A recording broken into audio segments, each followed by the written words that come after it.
Hi everyone and welcome to this video where we will be talking about goodwill. So let's hop over to the computer and look at a problem together. All right, so before we dive into the problem specifically, I wanted to talk to you about goodwill. What is goodwill?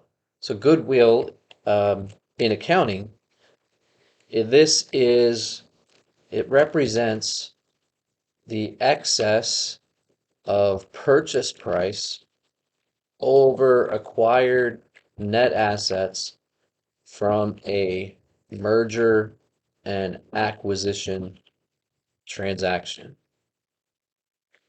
We sometimes you'll see mergers and acquisitions, they're abbreviated as M&A. Uh, and so this is all that goodwill is. Goodwill, to give you an example, back in 2014, Apple, the computer company, they bought Beats Music, the maker of the headphones, the Beats headphones. At the time, they also had a streaming music service, which is the primary reason for why Apple purchased Beats. Apple at the time didn't have a streaming music platform, and so they wanted to get into the streaming music service industry, and so they acquired Beats to get into that industry. Beats also had headphones, and so Apple got that as kind of like a side benefit. Um, so Apple bought Beats and they paid $3 billion for it, according to the Wall Street Journal. Some of that was in stock. Most of it was in cash. So Apple used some of its own stock to pay the owners of Beats, who happened to be Dr. Dre and Jimmy Iovine, two big music people in the industry. Then, in their annual financial statements, Apple recorded $2.2 billion of goodwill, which means that $3 billion that Apple paid exceeded the value of the assets that Beats had on its balance sheet by $2.2 billion. Right? So to come back to this, um, we had uh, the acquisition price for Beats Music was 3 billion, and the value of Beats net assets, so like its assets minus its liabilities, right? So the stuff that Beats owned minus what it owed to its lenders, that value was about $800 million. So 0.8 billion. Okay. So why did Apple pay $3 billion if the balance sheet of Beats said it was worth $0.8 billion? Well, the reason for that is because in accounting we would call this goodwill, but what this represents is items that are not captured in the value of Beats in its balance sheet. Things that the balance sheet misses, like the brand value, um, the potential growth uh, when partnering with a big company like Apple.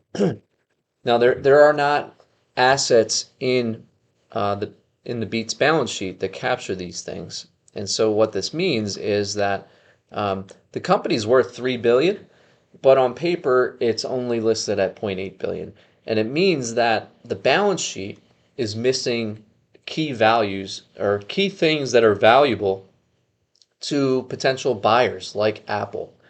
And so, in my opinion, uh, goodwill is kind of it's meant to fix a problem that we don't want to deal with.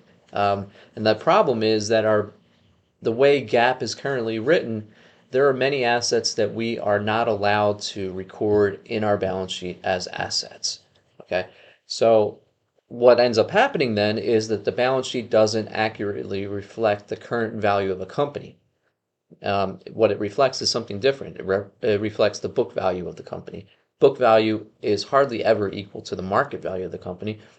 And so, in my opinion, I think we need to do a better job of reducing the amount of money we put into Goodwill, because Goodwill just is a catch-all where we put in the difference between the acquisition price and the value of the assets that we had in the balance sheet. All right. So that's what Goodwill is. It's the excess of purchase price over net assets from a merger and acquisition transaction. In this example that I have here, so if we go back, Apple buys Beats for $3 billion, and the balance sheet of Beats said that it was worth 0.8 billion. The difference between what Apple paid and what Beats' balance sheet said it was worth, that 2.2 billion, is in accounting we call that goodwill. All right. So to bring it back to this problem that's on the screen, Hunt Company is considering purchasing a competing company in order to expand its market share. Estimates of the excess of value of individual assets less liabilities to be assumed range from $50,000 to $60,000. To put that in regular words, what this is saying is the estimate of goodwill here, this calculation of goodwill, their estimate ranges from $50,000 to $60,000, depending on the manner in which the excess is calculated. Hunt believes it can purchase the competitor for a direct cash outlay of $700,000, which is only $25,000 more than the value of the individual assets and liabilities. Okay, so they're telling you outright here, this 25,000 is goodwill.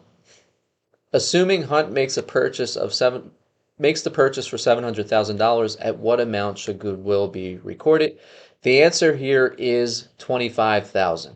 You don't use an estimate for goodwill. What you use is the difference between purchase price and the value of the assets and liabilities assumed in the acquisition.